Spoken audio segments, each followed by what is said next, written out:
Welcome to this explainer. Today, we're unpacking RA 12009, the new Government Procurement Act. If you're wondering exactly what it takes to legally and successfully initiate a procurement project under these stringent new rules, well, you're in exactly the right place. Let's get started. So let's establish our official baseline. RA 12009 gives us this completely modernized, streamlined framework that now governs literally all national and local agencies. Backed by the Bagong Pilipinas campaign and the GPPB Technical Support Office, this law really dictates how public funds are spent, putting a massive renewed emphasis on strategic preparation. Whether we're talking about a national government agency, a state university, or a local government unit, strict compliance is now the absolute standard. I want you to hear the absolute clarity of this mandate, straight from Section 7.8 of the Implementing Rules and Regulations. It says, "No government procurement shall be undertaken unless it is in accordance with the approved Annual Procurement Plan." That is not just a suggestion, right? It's the golden rule. Readiness and compliance are strictly non-negotiable before a single bidding activity can even be conceptualized. To guarantee that compliance, we have a journey of procurement readiness to navigate. We'll be hitting 5 key procedural checkpoints today: mandatory market scoping, formulating the PPMP and APP, infrastructure detailed engineering, the pre-procurement conference, and finally a wrap-up final readiness checklist. Let's dive right in. Checkpoint number 1, the mandatory preliminary step of market scoping. Initiated by the end-user unit under Section 10 of the IRR, what exactly is market scoping?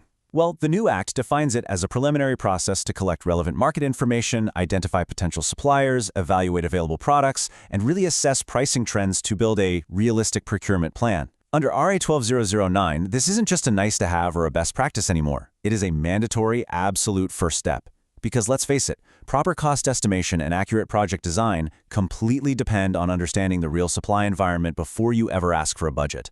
So how do we turn that into actionable steps? By following a strict market scoping checklist. The procuring entity has to proactively conduct activities like consulting the suppliers, reviewing PhilGEPS data, evaluating market reviews, and analyzing pricing trends. You've got to lock down those cost estimates, figure out who can actually supply the goods, check delivery lead times, and make sure you're aligned with current industry practices. It's all about replacing guesswork with rock-solid strategic planning. Moving on to checkpoint 2, formulating the PPMP and AP.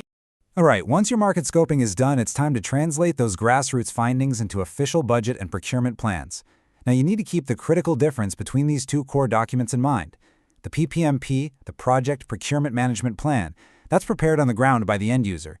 It gets into the weeds, specific project objectives, the chosen procurement mode, the schedule, and technical specifications.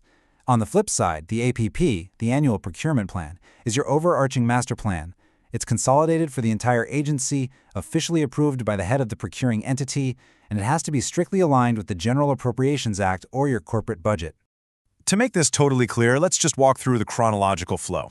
Step 1, the end user takes their market scoping data and prepares the PPMP. Step 2, the Bids and Awards Committee Secretariat steps in, gathers all those individual PPMPs, and consolidates them into an indicative APP. Then, Step 3, as soon as the national budget or appropriation ordinance is finalized, the head of the procuring entity, the HOPE, approves the final APP. It's a really seamless way of merging grassroots objectives into one binding, agency-wide master plan. Checkpoint 3 takes us into specialized territory: infrastructure projects and detailed engineering. Taking a quick mandatory detour into Section 8 of the IRR, you'll see the rules get even stricter for public works. For infrastructure, you absolutely cannot just draft a plan and go straight to bid. You must complete exhaustive, detailed engineering prerequisites. We're talking comprehensive site, survey, and soil foundation investigations. You have to secure all right-of-way clearances. And it demands environmental impact statements along with asset climate hazard reports. The agency literally has to physically prove the site is safe, secured, and ready before a single bid is invited. And this crucial point is captured perfectly in a specific legal safeguard. The law is super explicit here. It says, in case of pending acquisition of right-of-way, no award of contract shall be made until an authority or permit to enter is issued. That could also mean a deed of sale or writ of possession. Why does this matter so much? Because it absolutely stops the government from ending up with stranded, half-finished infrastructure projects just because they didn't have the legal right to build on the property yet. It is a massive, game-changing protection for public funds.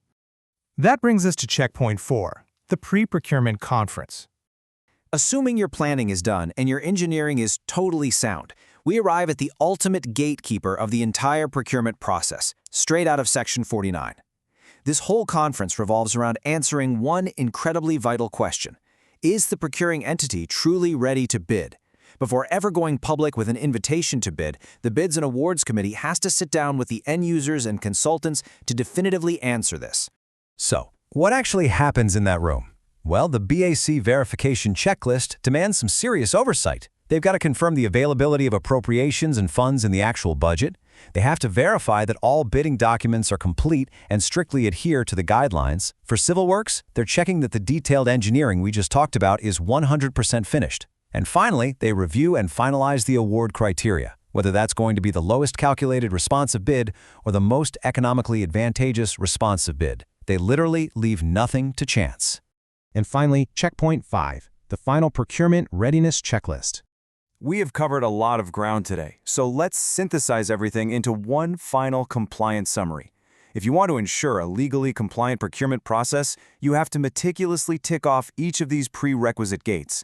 Gate 1, conduct thorough market scoping so you actually know your costs and suppliers.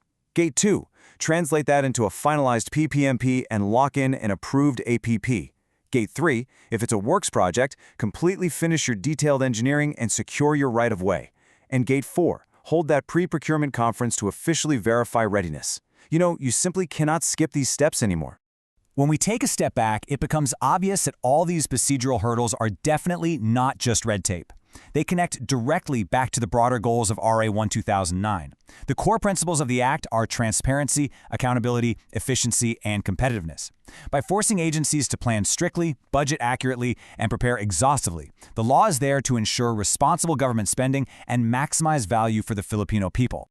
As we wrap up, I want to leave you with a thought to really reflect on. By mastering these mandatory checkpoints, how will your agency guarantee a flawless and transparent procurement process in this new era of RA 12009? Preparation is the ultimate key to public trust and project success. Thank you so much for joining me today. I really hope this explainer has clarified the stringent yet absolutely vital preparation requirements of the new Government Procurement Act. Keep learning, stay compliant, and I'll see you in our next explainer.